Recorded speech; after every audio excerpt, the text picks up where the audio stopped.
کر رہے ہیں کہاں ایشو پہ، اور وہ ہے دل کی صحت کے حوالے سے.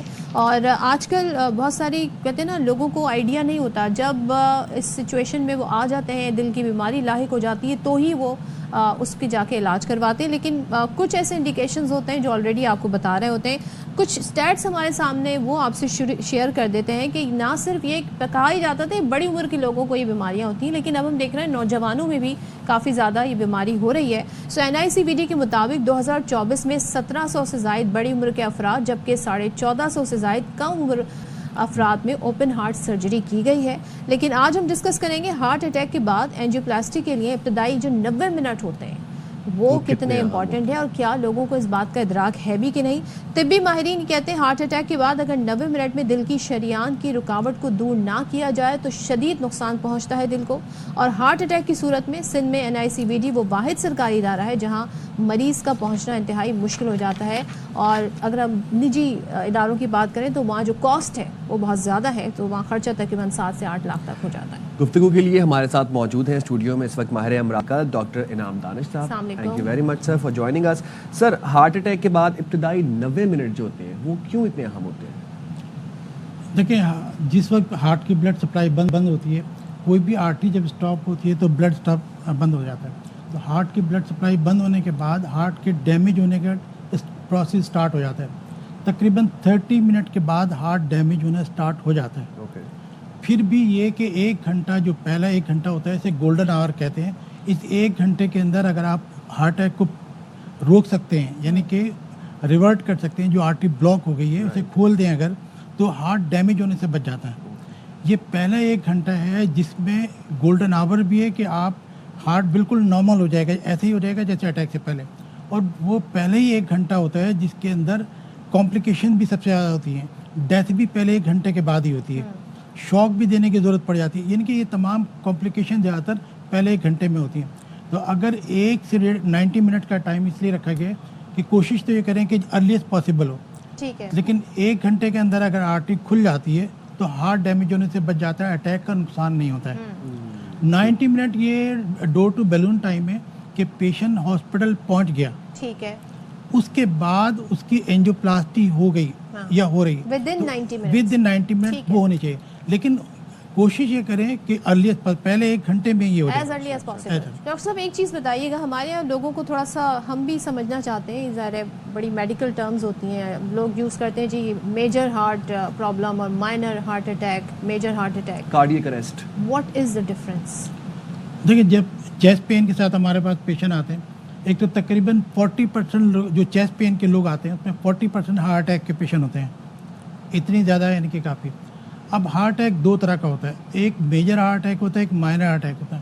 یہ ہم پبلک کو سمجھانے کی کوشش کرتے ہیں. میجر ہارٹ اٹیک وہ ہے جس میں آرٹری 100% بند ہو جاتی ہے اور آپ کو 1-1.5 گھنٹے کے اندر اس کو فوراً کھولنا ہے، ارجنٹ اینجیوگرافی کر کے اینجیوپلاسٹی کرنی ہے ورنہ ہارٹ ڈیمیج ہو جائے گا. اس کو ہم میجر اٹیک کہتے ہیں. مائنر اٹیک وہ ہوتا ہے، یہ سب ECG کی بیس پہ ہم ڈیسائیڈ کرتے ہیں کہ مائنر وہ ہوتا ہے جس کے اندر 24 آور 48 آورس کا ٹائم مل جاتا ہے کہ آپ 24 یا 48 گھنٹے کے بعد بھی اینجیوگرافی کر کے اینجیوپلاسٹی کر سکتے ہیں. مائنر کا مطلب یہ نہیں ہے کہ مائنر ڈیزیز ہے. لوگ سمجھتے ہیں بھائی ہمیں تو مائنر سے اٹیک ہوا ہے. مائنر سے اٹیک مائنر ڈیزیز نہیں ہے. مائنر کا مطلب ہے صرف آپ کو ٹائم مل گیا 24-48 گھنٹے کا. جب ہم مائنر اٹیک کی بھی اینجیوگرافی کرتے ہیں، ہو سکتا ہے اس میں بائی پاس نکل کے آ جائے. سچویشن اتنی ہی سیریس ہے بٹ آپ ٹائم بائی کرتے ہیں کہ آپ. اور سر یہ جو اینجیوپلاسٹی ہے یہ آج کل کن سرکاری اسپتالوں میں ہو رہی ہے؟ ایک چیز سوری میں آپ لوگوں کو انٹرپٹ کروں گی. آپ یہاں پہ ڈاکٹر صاحب ہم اسے کنٹینیو کریں گے، امپورٹنٹ ٹاپک ہے، بہت سارے سوالات ہیں، لیکن ہمیں ہیڈنس بریک لینا ہے. تو بریک کے بعد ہم واپس آتے ہیں. تو ہم بات کر رہے تھے اس سے پہلے بڑا امپورٹنٹ ٹاپک تھا دل کی صحت کے حوالے سے. ڈاکٹر صاحب ہمارے ساتھ اسٹوڈیوز میں موجود ہیں. ڈاکٹر صاحب ہم بات کر رہے تھے major heart attack, minor heart attack, اس کا ڈفرینس آپ ہمیں سمجھا رہے تھے. لوگ سمجھتے ہیں مائنر ہے تو it's not a big deal. Minor کا مطلب یہ ہے کہ آپ کے پاس صرف ٹائم بائی کر رہے ہیں، آپ کو ٹائم مل گیا ہے. میجر کا مطلب ہے 1 سے 1.5 گھنٹے میں آپ کو ارجنٹلی اینجیوپلاسٹی کرنی ہے. اور بریک پہ جانے سے پہلے میں نے اینجیوپلاسٹی کا آپ سے ذکر کر رہا تھا کہ اینجیوپلاسٹی پاکستان میں کن سرکاری ہسپتال میں ہو رہی ہے؟ دیکھیں، کراچی میں تو NICVD ایک ادارہ ہے جہاں پہ فری اینجیوپلاسٹی ہوتی ہے. پوری دنیا میں یہ ہوتا ہے کہ یا تو انشورنس پے کرتی ہے یا گورنمنٹ ارینج کرتی ہے. ہمارے یہاں دونوں چیزیں نہیں ہیں. اب اگر یہ دیکھیں کہ نارتھ کراچی سے کوئی آدمی چلتا ہے और NICVD जितनी रश की जगह पे पहुंचते हैं, तो वो टाइम गोल्डन पीरियड जो 1 आवर है वो गुजर चुका होता है, फिर उसकी एंजियोप्लास्टी हो तो जाती है मगर उसको वो फ़ायदा नहीं होता, वो गोल्डन टाइम तो निकल गोल्डन टाइम है। तो बेहतर ये है कि या तो गवर्नमेंट हर डिस्ट्रिक्ट के अंदर एक हॉस्पिटल बनाए जहाँ पे इमरजेंसी एंजियोप्लास्टी हो सकती है, या फिर आप हेल्थ कार्ड दें। बाकी तीनों सूबों में हेल्थ कार्ड है, पेशेंट हर आदमी के पास हेल्थ कार्ड है, वो अपने नियरेस्ट हॉस्पिटल में जाके अपने एंजियोप्लास्टी करा लेते हैं। लेकिन कराची में ख़ास तौर पे कि आप NIC प्राइवेट सेक्टर में तकरीबन 5 से 7 लाख रुपए खर्च होते हैं। तो जो ही लोग हॉस्पिटल नियरेस्ट जाते हैं, जब मालूम होता है कि हार्ट अटैक है और वो इतने प्राइस इनको लगते हैं, इतने चार्जेस लगेंगे, तो वो कहते हैं नहीं भी हम इतना अफोर्ड नहीं कर सकते हैं, हम NICVD मूव करेंगे। तो NICVD मूव करने में रास्ते में इतना टाइम लग जाता है कि वो गोल्डन आवर जो है वो गुजर चुका होता है, तो फिर एंजियोप्लास्टी होती है मगर उसका वो फ़ायदा नहीं होता। आपने एक टर्म यूज़ की थी डोर टू बलून, ये कितना इम्पोर्टेंट है टाइम? डोर टू बैलून का जो टाइम है वो 90 मिनट स्टैंडर्ड एक रखा गया है। वो ये है कि हॉस्पिटल पहुंचने के बाद जब पेशेंट की ECG हो जाती है और ये कंफर्म हो जाए कि अटैक हो गया, उसके बाद एंजियोप्लास्टी जो करते हैं, जो बैलून से आर्टरी टोटल ब्लॉक है उसको खोल देते हैं। तो उसके ड्यूरेशन कितना है, यानी कि आपने जो प्रोसीजर ड्यूरेशन है वो कितना रखा है, तो हॉस्पिटल 90 मिनट से कम टाइम के अंदर, ये उनकी रिस्पॉन्सिबिलिटी है कि अगर आपके पास पेशेंट आ गया तो आपने 90 मिनट से पहले उसकी एंजियोप्लास्टी करनी है। और डॉक्टर साहब एक आम आदमी जो इस सिचुएशन से गुजरता है, उसके घर में अगर कोई किसी को ऐसी हिस्ट्री नहीं, फर्स्ट टाइम वो फेस कर रहा है, हार्ट अटैक की सूरत है या स्ट्रोक की सूरत है, उनको आइडिया नहीं होता उन्हें किस हॉस्पिटल जाना है। वो एक आम हॉस्पिटल, जनरल हॉस्पिटल भी पहुंच जाते हैं, फिर वहाँ से उन्हें दूसरी जगह रेफ़र किया जाता है। तो ये जानना कितना ज़रूरी है और कहाँ जाना चाहिए इस सूरत? एक तो ये है कि पहले से मालूम होना चाहिए कि जिन लोगों को रिस्क फैक्टर है, यानी कि जिन्हें डायबिटीज़ है, शुगर है, ब्लड प्रेशर है, स्मोकिंग करते हैं, कोलेस्ट्रॉल है या फैमिली हिस्ट्री है, तो उनको मेंटली प्रिपेयर होना चाहिए कि कभी भी अगर अनयूजुअल फीलिंग होती है, अनयूजुअल फीलिंग, कभी चेस्ट पेन होता है, ज़रूरी नहीं है कि चेस्ट पेन हो, कभी सिर्फ सांस फूलना शुरू हो जाता है, सब सिर्फ पैल्पिटेशन होती है, तो ये सारी अलामात हैं। तो वो उनको कोशिश ये करनी चाहिए कि कार्डियक हॉस्पिटल जाएँ, कि जो नियरेस्ट कार्डियक हॉस्पिटल है वहाँ जाएँ, और बेहतर ये कि उस जगह जाएँ जहाँ पे एंजियोप्लास्टी की फैसिलिटी अवेलेबल है। अच्छा, और हार्ट बीट की तेज़ होना भी अलामात है हार्ट अटैक आने की? कभी हार्ट बीट तेज़ हो जाती है, कभी हार्ट बीट स्लो हो जाती है, तो इसमें भी डिफरेंट है। कभी कभी इतनी हार्ट बीट तेज़ हो जाती है कि हमें शॉक देना पड़ जाता है, और कभी हार्ट बीट इतनी स्लो हो जाती है कि हमें पेसमेकर लगाना पड़ता है, बैटरी लगानी पड़ती है। तो अच्छा, इसकी कोई इब्तदाई तिब्बी इमदाद मतलब नहीं है? मतलब हमें पता है ज़ाहिर है हॉस्पिटल ले जाना is the most important and it should be the priority, लेकिन मीनवाइल पेशेंट को किस तरह हम कोई एड दे सकते हैं, कुछ उसकी हेल्प कर सकते हैं, क्या कर सकते हैं? सिर्फ ये है कि एक तो उसको कंफर्टेबल कर दें कि वो अगर खड़ा है तो बैठ जाए, क्योंकि किसी वक्त भी चक्कर आ सकते हैं, बेहोश हो सकता है, कोई चोट ना लग जाए गिरने से।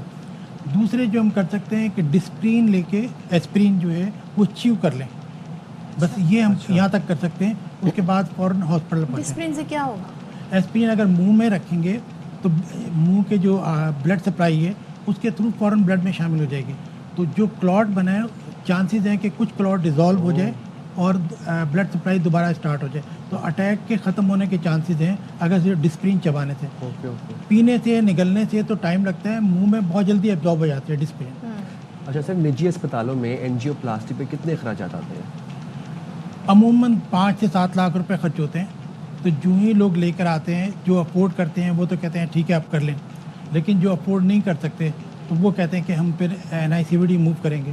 तो यही होता है कि पहले फर्स्ट एड उनको देते हैं, मगर टाइम ज़ाया होता है, NICVD रश बहुत ज़्यादा है, और सदर का रास्ता भी है, बीच में बहुत गुंजानाबाद एरिया है, तो वहाँ तक कुछ लोग सरकारी हॉस्पिटल का रुख करते हैं, वहाँ पे भी आपको लगता है कि वो ट्रीटमेंट में काफ़ी टाइम लग जाता है बिकॉज ऑलरेडी वहाँ पे इतना बर्डन होता है, रश बहुत ज़्यादा है वहाँ पे, इस वजह से।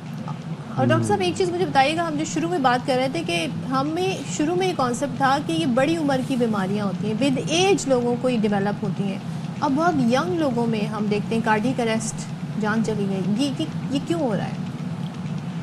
अभी भी बाहर ये 60+ लोगों में ही होती है, 70-80s के अंदर ही होती है, लेकिन हमारे यहाँ अर्ली हो रही है। उसकी बड़ी वजह ये है कि हमारा लाइफस्टाइल बहुत डिफरेंट है, हम बिल्कुल वॉक नहीं करते हैं, एक्सरसाइज नहीं करते हैं, जिसकी वजह से डायबिटीज़ में पाकिस्तान का तकरीबन पहला या दूसरा नंबर है दुनिया के अंदर, तीसरा। तो इतनी ज़्यादा डायबिटीज़ जो है वो पाकिस्तान में, इजिप्ट के बाद पाकिस्तान का नंबर आता है कि जिसमें डायबिटीज़ है।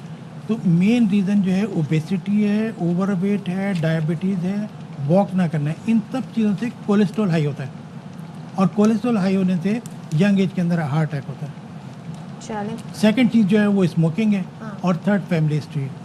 यानी कि लाइफस्टाइल को चेंज करना, एक्सरसाइज को अपनी ज़िंदगी का हिस्सा बनाना, चाहे आप सिर्फ वॉक ही कर लें, वो बहुत ज़रूरी है। और ऐसी चीज़ें जो तेल में डूबी हुई, अब तो सीज़न आ रहा है रमज़ान का जिसमें पकौड़े भी खाए जाएंगे, तो प्लीज़ उससे इज्तनाब कीजिए।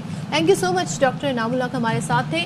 और एक बात मैं ये कहना चाहती हूँ कि देखिए, रमज़ान जो है वो इंडल्जेंस का महीना नहीं है, उसमें खाना पीना कोई एक आप कहते हैं ना नए नए खाने बनते हैं, उसका महीना नहीं है। रमज़ान महीना है सेल्फ कंट्रोल का।